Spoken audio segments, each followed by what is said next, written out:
Hey everyone, I'm back, and today we're going to be talking about The Descent, and this movie is directed by Neil Marshall, and it came out in 2005, and I really loved this movie, and out of this Terror Times 10 collection pack, this is probably my favorite movie out of this entire set.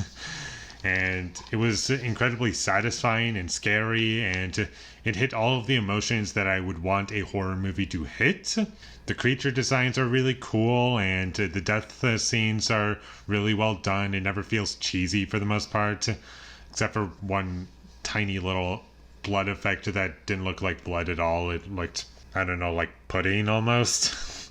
But aside from that, the rest of the blood looked real, and it was never distracting, and I really love the sets in this movie, and you always feel like you're in a cave. It never feels like you're on a set, but I learned that they actually built sets for this movie, and they're so well done, and they're so convincing, and it gives you a good sense of like claustrophobia, like you cannot get out of this cave. And I think this movie has a great story. It's really well paced. It's not super fast, but I feel as though that works to this film's benefit. And the characters in the movie, they're not super fleshed out, but you do get some sense of who they are in like the first scene that they're introduced and throughout the movie. And characters do make stupid decisions in this movie, and that's not something this movie avoids. However, I feel as though it is appropriate and fitting for this movie, because at least I can understand why a character would do a stupid decision in the way that they did. Like, for example, a character is like running in a cave and she can barely see, and she like falls down, and like bad stuff happens, and I'm not going to say anything else, but normally I would be screaming in my head like, why would you do that? It's so stupid. But because of how everything is presented, and it also shows that these characters are like really wanting to get out of this cave because they're locked in or trapped in the cave, and there were some nice reveals that I thought were well done, and it all made sense to me that a character would make a stupid decision like that. And I do think this movie has some really satisfying scenes once we get to the actual horror of the movie, and it earns everything that it's building up to. And the violence and horror stuff doesn't even happen until like halfway through the movie, but I really love the build up to that, and it's completely earned, and the movie never overstays its welcome, and it's always satisfying to watch all of this like chaos happen. And if I'm going to say anything that I did not like in the movie, I would say that there was some choppy editing in the opening scene of the film that kind of bugged me.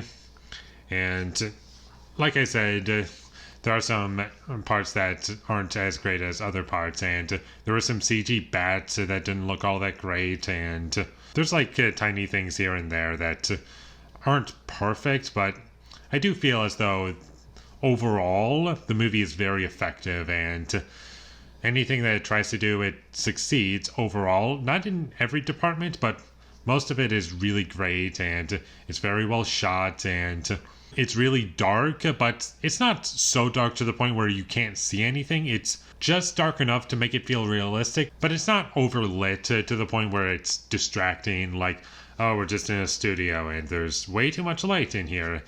But they set up some like rules, as in like how something could be seen as daylight, but it's not actually daylight. And I thought that was a nice little excuse to have like extra lighting in certain scenes, and it helps you see. And I do think this movie has a really strong visual presentation to it, and they don't over explain anything, and there's a decent amount of the movie that is left up to interpretation. And I thought this movie ended strong without spoiling anything.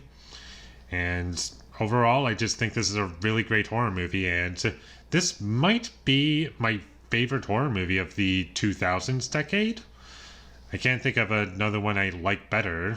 Like, there are movies that like have a bit of a definition of a horror movie to it, but I wouldn't call them a horror movie like Death Proof. It's like that movie has a bit of a horror movie to it, like in a couple scenes, maybe mostly just one scene really, but for the most part it's just a Tarantino movie and it's a lot of fun for me. And I like both Death Proof and The Descent about the same, and I think they're both great. And if you haven't seen The Descent, I would highly recommend it. It's definitely one of the best horror movies I've seen, and probably the best horror movie to come out since The Shining. That's what I want to say, but there might be something in the 90s that I'm just not thinking of right now. So check this movie out once you have the chance, and I'm going to give The Descent a 9 out of 10. Thank you for watching my videos as always. If you enjoyed this review, be sure to leave a like and comment down below what you thought of The Descent, and my social media links, they will all be in the description, so follow me there. And last but not least, subscribe to be a part of Foley Nation, and I'll see you when I get my next review up, and that is going to be for The Rocky Horror Picture Show. I've seen this movie once before. I'm not going to say anything about it until I actually review it, so look forward to that. But until I get that up, thank you for watching and have a great day.